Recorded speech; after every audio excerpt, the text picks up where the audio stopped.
வணக்கம். பொதிகை செய்திகளுக்காக விஜயகிருஷ்ணன். தலைப்புச் செய்திகள். தொழில் துவங்குவதற்கு உகந்த நாடுகளுக்கான உலக வங்கியின் தரவரிசை பட்டியலில் அடுத்த ஆண்டிற்குள் முதல் 50 இடங்களுக்குள் இந்தியாவை கொண்டு வருவதே மத்திய அரசின் இலக்கு. பிரதமர் நரேந்திர மோடி.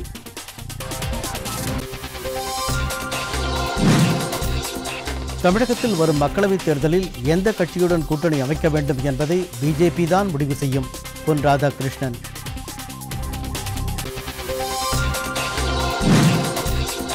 பொது பிரிவினரில் பொருளாதார ரீதியாக பின்தங்கியவர்களுக்கு 10% இடஒதுக்கீடு வழங்குவதை எதிர்த்து தாக்கல் செய்யப்பட்டுள்ள அனைத்து மனுக்களும் ஒன்றாக விசாரணைக்கு எடுத்துக் கொள்ளப்படும்.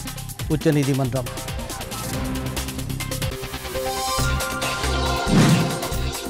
தமிழகத்தில் தொழிற்சாலை விரிவாக்கம், புதிய தொழில் தொடங்க அனுமதி. முதலமைச்சர் எடப்பாடி பழனிசாமி தலைமையில் நடைபெற்ற அமைச்சரவைக் கூட்டத்தில் முடிவு.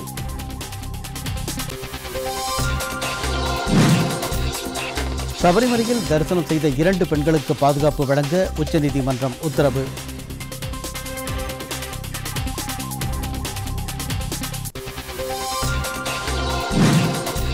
ஆஸ்திரேலியாவுக்கு எதிரான ஒருநாள் கிரிக்கெட் போட்டித் தொடரையும் வென்று இந்தியா வரலாற்று சாதனை.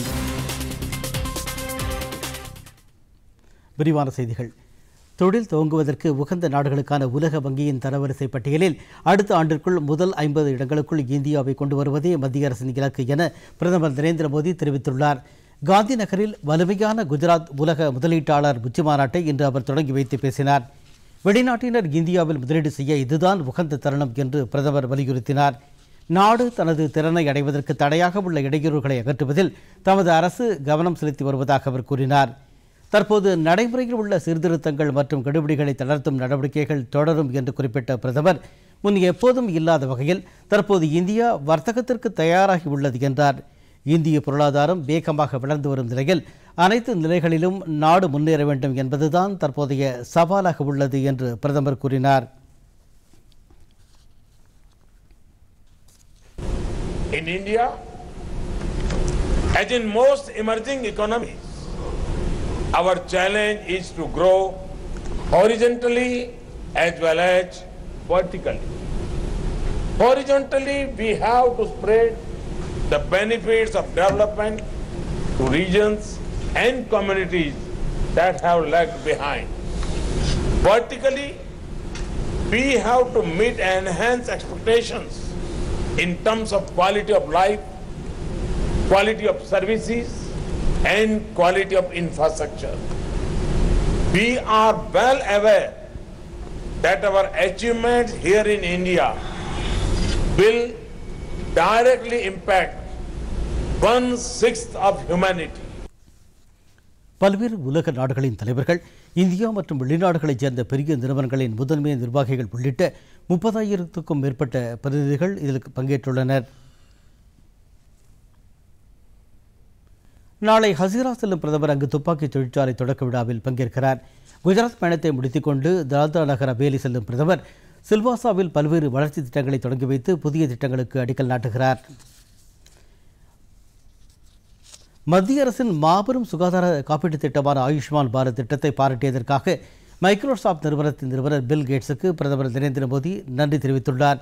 இத்திட்டம் தொடங்கப்பட்டு 100 நாட்கள் நிறைவடைந்துள்ள நிலையில் 1 கோடிக்கும் மேற்பட்ட மக்கள் அதன் மூலம் பயனடைந்துள்ளனர். இந்த மாபெரும் திட்டத்தை செயல்படுத்துவதற்காக இந்திய அரசுக்கு பில் கேட்ஸ் நேற்று பாராட்டு தெரிவித்திருந்தார். இதற்காக பில் கேட்ஸுக்கு நன்றி தெரிவித்துள்ள பிரதமர் நரேந்திர மோடி, ஏழை மக்களுக்கு உயர்தர மருத்துவ சிகிச்சைகளை குறைந்த கட்டணத்தில் வழங்க வேண்டும் என்ற மத்திய அரசின் உறுதிப்பாட்டின் ஒரு பகுதியாகவே ஆயுஷ்மான் பாரத் திட்டம் கொண்டுவரப்பட்டு இருப்பதாக தெரிவித்துள்ளார். தீன்தயாள் அத்யோதயா திட்டத்தின் தேசிய நகர்ப்புற வாழ்வாதார இயக்கம் குறித்து நகர்ப்புற மக்களிடையே விழிப்புணர்வை ஏற்படுத்தும் நோக்கில் சேகரி சம்ருதி உற்சவ் எனப்படும் 2 வார விழாவிற்கு மத்திய அரசு ஏற்பாடு செய்துள்ளதாக வீட்டு வசதி மற்றும் நகர்ப்புற வளர்ச்சித்துறை அமைச்சர் ஹர்தீப் சிங் பூரி தெரிவித்துள்ளார். புதுதில்லியில் செய்தியாளர்களிடம் இதனை தெரிவித்த அவர், வருகின்ற பிப்ரவரி 1ஆம் தேதி முதல் 15ஆம் தேதி வரை இந்த 2 வார விழா நாடு முழுவதும் நடத்தப்படும் என்றார். நகர்ப்புற மக்கள், குறிப்பாக ஏழைகள் மற்றும் நலிவடைந்த பிரிவினரின் வாழ்வாதாரத்தை மேம்படுத்துவதே இதன் நோக்கம் என்றார். இந்த விழாவில் அந்தந்த மாநில அரசுகள் மற்றும் மாநகராட்சி, நகராட்சி அமைப்புகளும் பங்கேற்கும் என்று அவர் தெரிவித்தார். பொது பிரிவினரில் பொருளாதார ரீதியாக பின்தங்கியவர்களுக்கு 10% இடஒதுக்கீடு வழங்குவதை எதிர்த்து தாக்கல் செய்யப்பட்டுள்ள அனைத்து மனுக்களும் ஒன்றாக விசாரணைக்கு எடுத்துக்கொள்ளப்படும் என உச்சநீதிமன்றம் தெரிவித்துள்ளது. இது தொடர்பான ஒரு மனுவை உடனடியாக விசாரணைக்கு எடுத்துக்கொள்ள வலியுறுத்தி விபின் குமார் பாரதி என்பவர் விடுத்த கோரிக்கையை நிராகரித்த தலைமை நீதிபதி ரஞ்சன் கோகோய் தலைமையிலான அமர்வு இடஒதுக்கீடு தொடர்பான அனைத்து மனுக்களும் ஒரே நேரத்தில் விசாரணைக்கு எடுத்துக்கொள்ளப்படும் என தெரிவித்துள்ளது. மத்திய அரசு கொண்டு வந்துள்ள 10% இடஒதுக்கீட்டிற்கான சட்ட திருத்தம் அரசியல் சட்டத்திற்கு எதிரானது என்றும் பொது பிரிவினருக்கான கிரீமி லேயர் உச்சவரம்பு ஆண்டுக்கு 8 லட்சமாக நிர்ணயிக்கப்பட்டிருப்பது முறையற்றது என்றும் மனுதாரர் தரப்பில் தெரிவிக்கப்பட்டுள்ளது.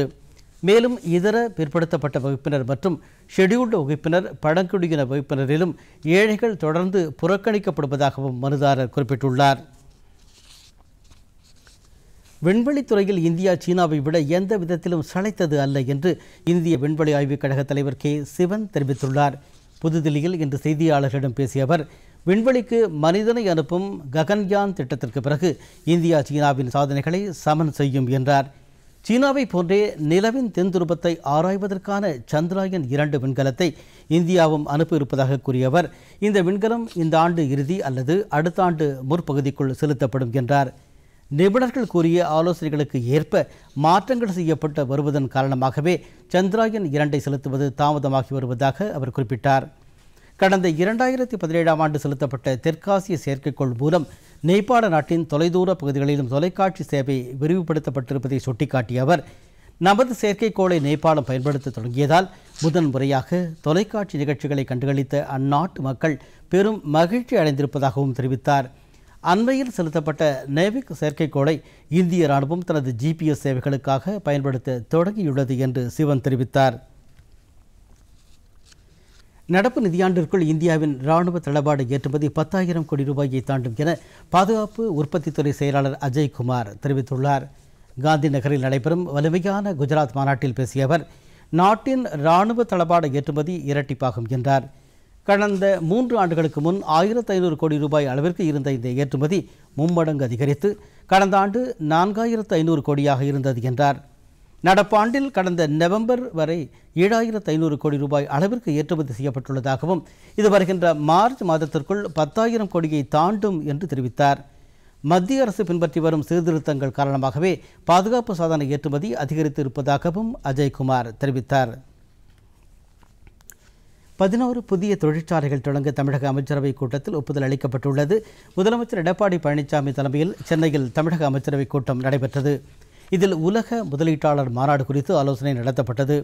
அத்துடன் தற்போது செயல்பட்டு வரும் பல்வேறு தொழில் நிறுவனங்களின் விரிவாக்கத்திற்கும் புதிய தொழிற்சாலைகளை தொடங்கவும் ஒப்புதல் அளிக்கப்பட்டது. மேலும் விமான உதிரிபாக உற்பத்தி கொள்கைக்கும் ஒப்புதல் அளிக்கப்பட்டதாக தெரிகின்றது. மேலும் கட்டிடம் மற்றும் மனை பிரிவுகள் அமைப்பதை நெறிமுறைப்படுத்த கட்டிட விதிகளை ஒருங்கிணைத்து ஒரே தொகுப்பாக உருவாக்கப்பட்டுள்ள வரைவு விதிக்கும் அமைச்சரவை அனுமதி அளித்துள்ளது. பிரதமர் நரேந்திர மோடியின் தமிழக வருகை மாநிலத்தில் பெரும் மாற்றத்தை உருவாக்கும் என மத்திய இணையமைச்சர் பொன் ராதாகிருஷ்ணன் நம்பிக்கை தெரிவித்துள்ளார்.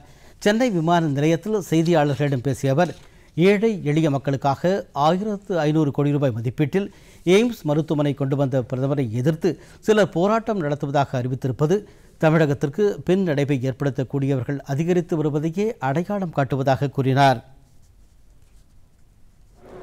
1,500 கோடி ரூபாய்க்கான எய்ம்ஸ் மருத்துவமனையை டெல்லியில் இருப்பது போன்ற ஏழை எளியவர்களுக்கான ஒரு மருத்துவமனையை தமிழகத்திற்கு பிரதமர் அவர்கள் தந்திருக்கும் போது அதை எதிர்த்து அவங்க பண்ணுறாங்க அப்படின்னு சொன்னாங்கன்னா இது தமிழகத்தை பின்னோக்கி செலுத்த வேண்டும் அல்லது அழைத்து செல்ல வேண்டும் அல்லது இழுத்து செல்ல வேண்டும் நினைக்கக்கூடியவங்க.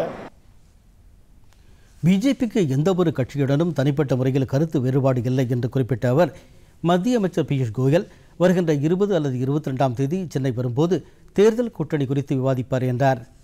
ப. சிதம்பரம் மத்திய நிதியமைச்சராக இருந்தபோதுதான் நாட்டின் பொருளாதார வளர்ச்சி பாதிக்கப்பட்டதாகவும் அவர் கூறினார்.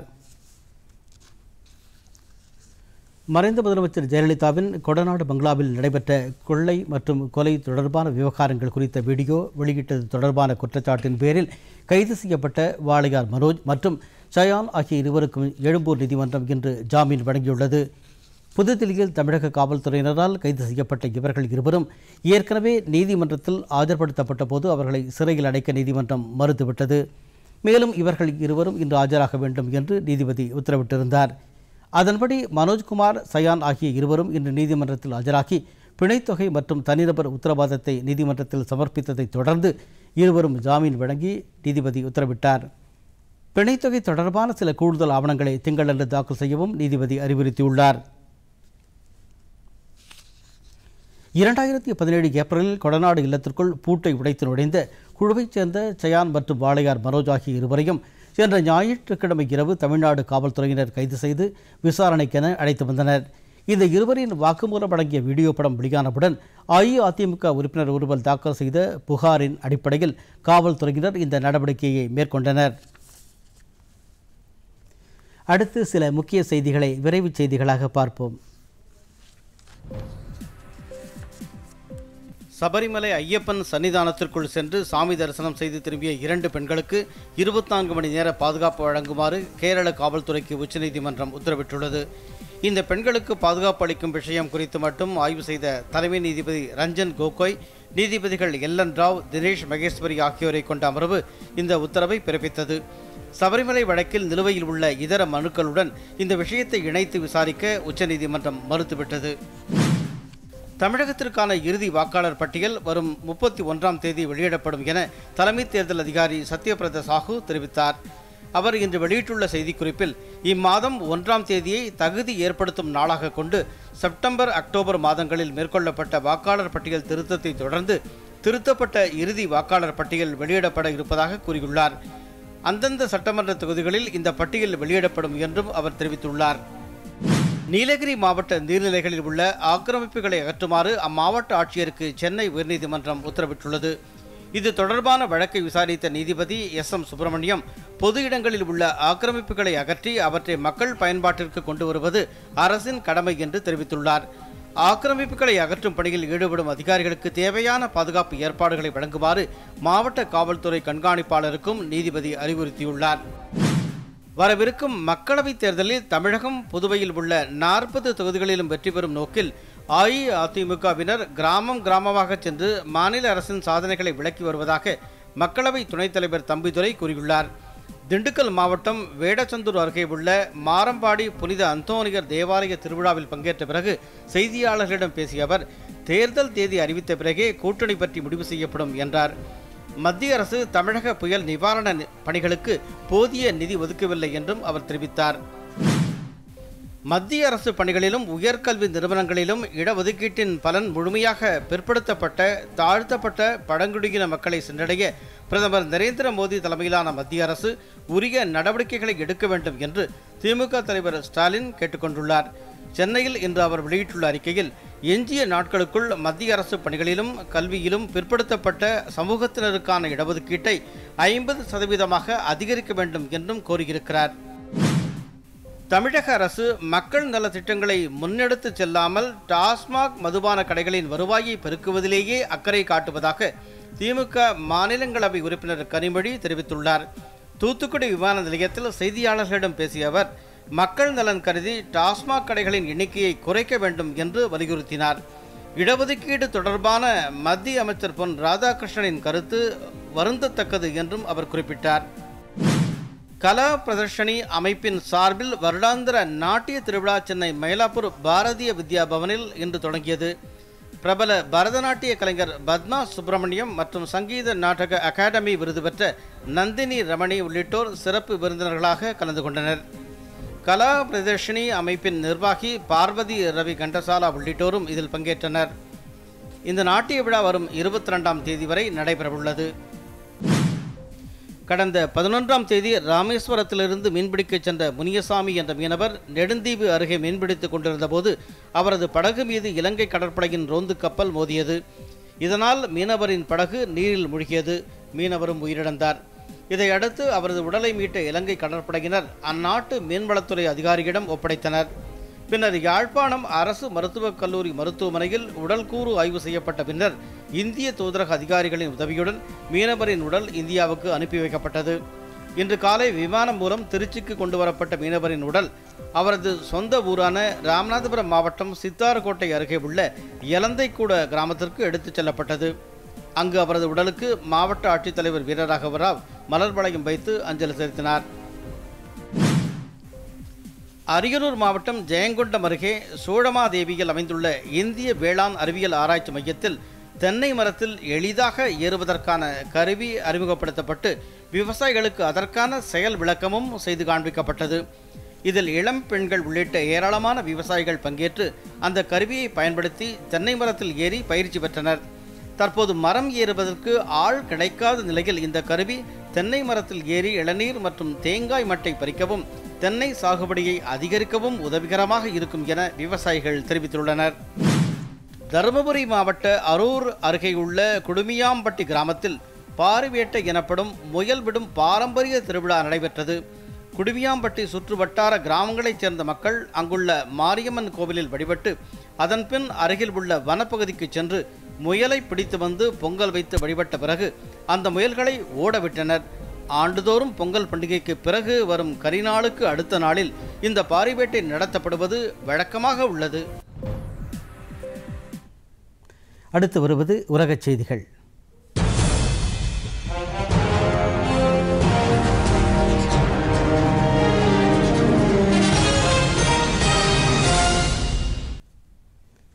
அமெரிக்கா இந்தியாவுடனான ஏவுகணை பாதுகாப்பு ஒத்துழைப்பு திறன் குறித்து விவாதிப்பதாக அமெரிக்க பாதுகாப்பு தலையிடமான பென்டகன் தெரிவித்துள்ளது.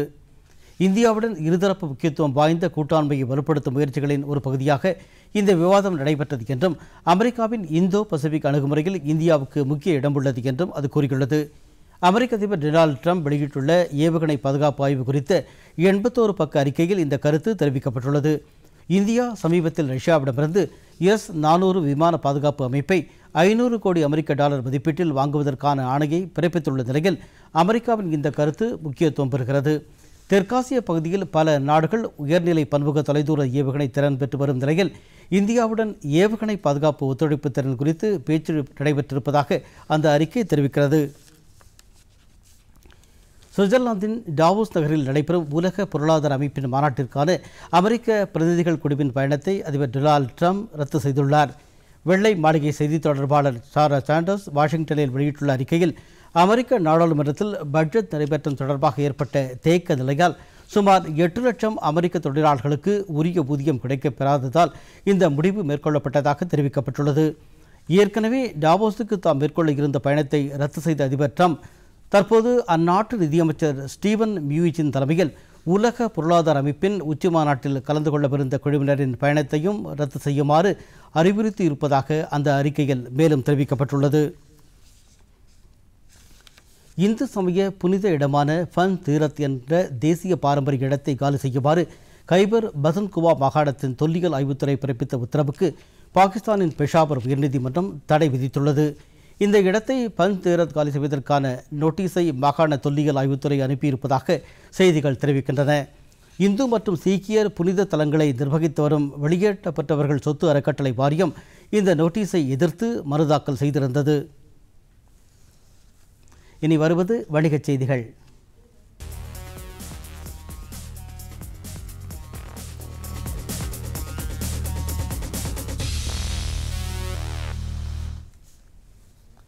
பங்குச்சந்தைகள் இன்று ஏற்றத்துடன் நிறைவடைந்தன.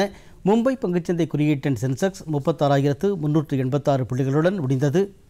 தேசிய பங்குச்சந்தையான நிஃப்டி 10,906 புள்ளிகளுடன் நிறைவடைந்தது. அமெரிக்க டாலருக்கு நிகரான இந்திய ரூபாயின் மதிப்பு 13 காசுகள் உயர்ந்து 71 ரூபாய் 17 காசாக இருந்தது. சென்னையில் இன்று ஆபரண தங்கத்தின் விலை சவரன் 24,800 ரூபாயாக உள்ளது. 1 கிராம் தங்கத்தின் விலை 3,100 ரூபாய்க்கு விற்பனையாகிறது. வெள்ளியின் விலை 1 கிலோ 42,700 ரூபாயாகவும் 1 கிராம் 42 ரூபாய் 700 காசாக இருந்தது. சென்னையில் பெட்ரோல் விலை லிட்டருக்கு 73 ரூபாய் 23 காசாகவும் டீசல் விலை லிட்டர் 68 ரூபாய் 62 காசாகவும் உள்ளது. அடுத்த ஆண்டு ஏப்ரல் மாதம் 1ஆம் தேதி முதல் வாகனங்களில் யூரோ 6 சுற்றுச்சூழல் விதிமுறைகள் கட்டாயம் அமல்படுத்த வேண்டும் என்று மத்திய தரைவழி போக்குவரத்து துறை அமைச்சர் நிதின் கட்கரி கூறியிருக்கிறார். புனேயில் நேற்று நடைபெற்ற ஆட்டோ தொழில்நுட்பம் குறித்த சர்வதேச கருத்தரங்கில் பேசிய அவர் ஆட்டோ மொபைல் வாகனங்கள் அதிகரித்து வருவது சுற்றுச்சூழலுக்கு நல்லதல்ல என்றார். மாற்று எரிபொருள் குறித்த கண்டுபிடிப்புகள் அவசியம் என்றும் ஆட்டோ தொழில்நுட்பங்கள் சுற்றுச்சூழலுக்கும் மனிதர்களுக்கும் தீங்கு விளைவிக்காமல் இருப்பதை உறுதிப்படுத்துவதற்காக புதிய கண்டுபிடிப்புகள் அமைய வேண்டும் என்று கேட்டுக்கொண்டார். இனி வருவது விளையாட்டுச் செய்திகள்.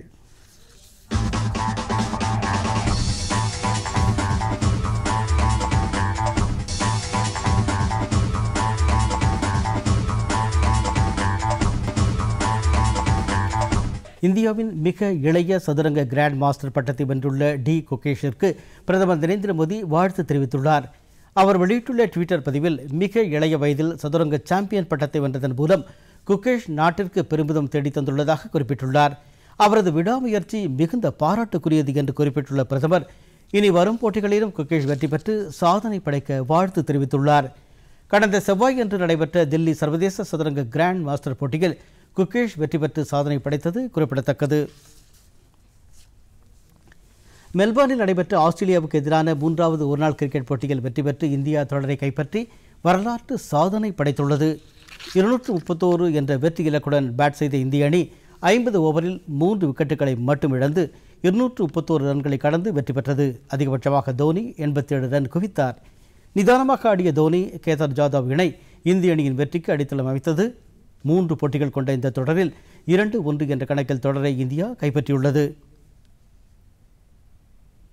முன்னதாக டாஸ் வென்ற இந்திய அணி பந்துவீச்சை தேர்ந்தெடுத்தது. அதையடுத்து களமிறங்கிய ஆஸ்திரேலியா 48.4 ஓவரில் 230 ரன் எடுத்து ஆட்டமிழந்தது. அதிகபட்சமாக இந்த அணியின் பீட்டர் ஹாண்ட்ஸ்கோம் 58 ரன் அடித்தார். இந்திய பந்துவீச்சாளர் யஷ்வேந்திர சாஹல் 6 விக்கெட்டுகளை வீழ்த்தினார். புவனேஸ்வர் குமார், முகமது ஷமி தலா 2 விக்கெட்டுகளை வீழ்த்தினர். கோலாலம்பூரில் நடைபெற்று வரும் மலேசிய மாஸ்டர்ஸ் பேட்மிண்டன் போட்டியின் அரையிறுதிக்கு இந்தியாவின் சாய்னா நேவால் முன்னேறியுள்ளார். இன்று நடைபெற்ற மகளிர் ஒற்றையர் பிரிவு காலிறுதி ஆட்டத்தில் சாய்னா நேவால் ஜப்பானின் நெசோமி ஒசுகாராவை 21-18, 23-21 என்ற நேர் செட்களில் வென்று அரையிறுதிக்கு தகுதி பெற்றார். நாளை நடைபெறும் அரையிறுதி ஆட்டத்தில் அவர் 3 முறை உலக சாம்பியனான ஸ்பெயின் நாட்டின் கரோலினா மரினை எதிர்கொள்கிறார். ஆடவர் ஒற்றையர் பிரிவு காலிறுதி ஆட்டத்தில் இந்தியாவின் கிடாம்பி ஸ்ரீகாந்த் சன்வான் கோவிடம் தோல்வியடைந்து போட்டியில் இருந்து வெளியேறினார். மெல்பர்னில் நடைபெற்று வரும் ஆஸ்திரேலிய ஓபன் டென்னிஸ் போட்டியில் இன்று நடைபெற்ற ஆடவர் ஒற்றையர் போட்டியில் ரோஜர் ஃபெடரர் டெய்லர் பிரிட்ஸை 6-2, 7-5, 6-2 என்ற செட் கணக்கில் வென்றார். இன்று நடைபெற்ற மற்றொரு ஆடவர் ஒற்றையர் போட்டியில் டி பெட்ரிச் டி ஸ்குவாட்ஸ்மேனை 5-7, 6-3, 7-5, 6-4 என்ற செட் கணக்கில் வென்றார். ஆடவர் ஒற்றையர் இன்றைய போட்டி ஒன்றில் ஜி டிமெத்ரோவ் பேபியோனாவை 7-6, 6-4, 6-4 என்ற செட் கணக்கில் வென்றார். மகளிர் ஒற்றையர் போட்டியில் இன்று எஸ் ஸ்டீவன்ஸ், ஏ ஃபாலியூ சென்கோவா, டிபாட்டி, எம் ஷபோவா, ஏ மரிசிமோ ஆகியோர் வெற்றி பெற்றனர். ஆடவர் இரட்டையர் போட்டியில் இன்று கார்சியா லோபஸ் காரினா டெல்ஸ்டா இணை ஜெர்சாங் எம்காம் இணையை வென்றது. மகளிர் இரட்டையர் பிரிவில் கே பிலிப்பைன்ஸ் ஜே லாசங் இணை H.A கன்சாலைட் இணையை வென்றது. இனி வருவது வானிலை.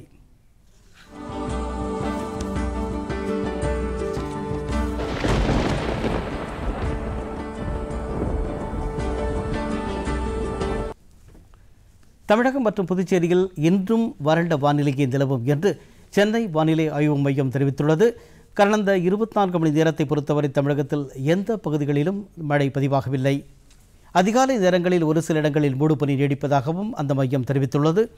சென்னை பொறுத்தவரை வாரம் ஓரளவு மேகமூட்டத்துடன் காணப்படும் என்றும் அதிகபட்ச வெப்பநிலை 29 டிகிரி செல்சியஸாகவும் குறைந்தபட்ச வெப்பநிலை 21 டிகிரி செல்சியஸாக இருக்கும் என்றும் வானிலை மைய தகவல்கள் தெரிவிக்கின்றன. நீலகிரி மாவட்டத்தில் மலைப்பகுதிகளில் அடுத்த 2 நாட்களுக்கு தரை மூடுபனி நிலவும் என்று வானிலை முன்னெச்சரிக்கை தெரிவிக்கின்றது. இதனிடையே ஜம்மு காஷ்மீர் மாநிலம் லடாக் பிராந்தியத்திற்குட்பட்ட கார்துங்குலா பகுதியில் ஏற்பட்ட கடும் பனிப்பொழிவில் அந்த வழியாக சென்ற ஒரு ட்ரக் சிக்கிக் கொண்டதில் அதில் பயணம் செய்த 5 பேர் உயிரிழந்தனர். மேலும் 5 பேரை காணவில்லை என எல்லைப்புற சாலைகள் அமைப்பின் அதிகாரி ஒருவர் தெரிவித்தார். இராணுவம் மற்றும் மாநில பேரிடர் மீட்புப் படையினர் மற்றும் காவல்துறையினர் இவர்களை தேடும் பணியில் ஈடுபட்டதாக அந்த அதிகாரி மேலும் கூறினார். உலகின் பல்வேறு பகுதிகளில் நடைபெற்ற சில நிகழ்ச்சிகளின் தொகுப்பு.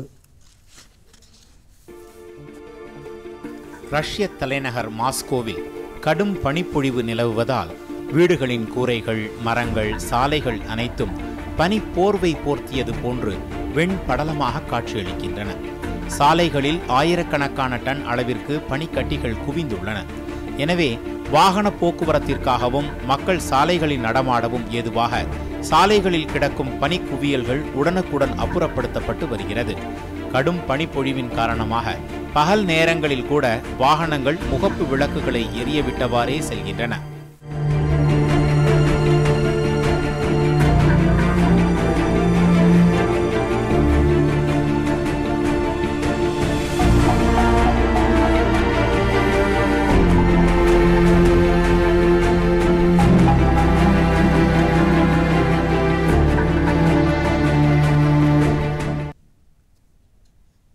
மீண்டும் தலைப்புச் செய்திகள்.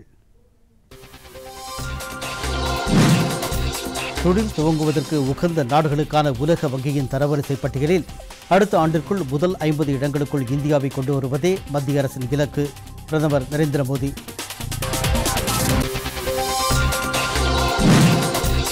தமிழகத்தில் வரும் மக்களவைத் தேர்தலில் எந்த கட்சியுடன் கூட்டணி அமைக்க வேண்டும் என்பதை பிஜேபி தான் முடிவு செய்யும். பொன் ராதாகிருஷ்ணன்.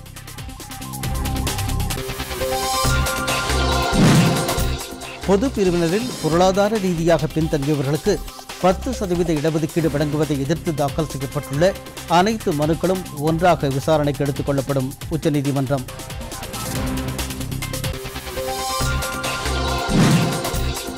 தமிழகத்தில் தொழிற்சாலை விரிவாக்கம், புதிய தொழில் தொடங்க அனுமதி. முதலமைச்சர் எடப்பாடி பழனிசாமி தலைமையில் நடைபெற்ற அமைச்சரவைக் கூட்டத்தில் முடிவு. சபரிமலையில் தரிசனம் செய்த 2 பெண்களுக்கு பாதுகாப்பு வழங்க உச்சநீதிமன்றம் உத்தரவு.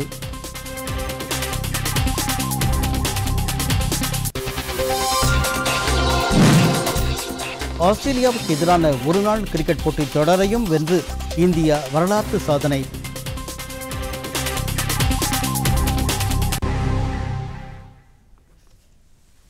பொதிகை செய்திகளை யூடியூபில் தமிழ் நியூஸ் தூர்தர்ஷன் என்ற சேனலிலும், ட்விட்டரில் Tamil news Doordarshan @DD news Chennai என்ற பக்கத்திலும் காணலாம்.